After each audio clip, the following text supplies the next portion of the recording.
Some electronics components can be fairly simple to put into a board.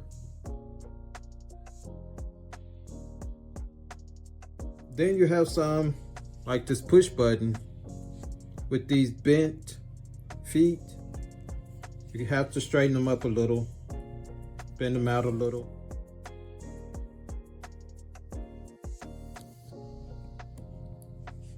What do you do with one of the? First, you take it and it like this.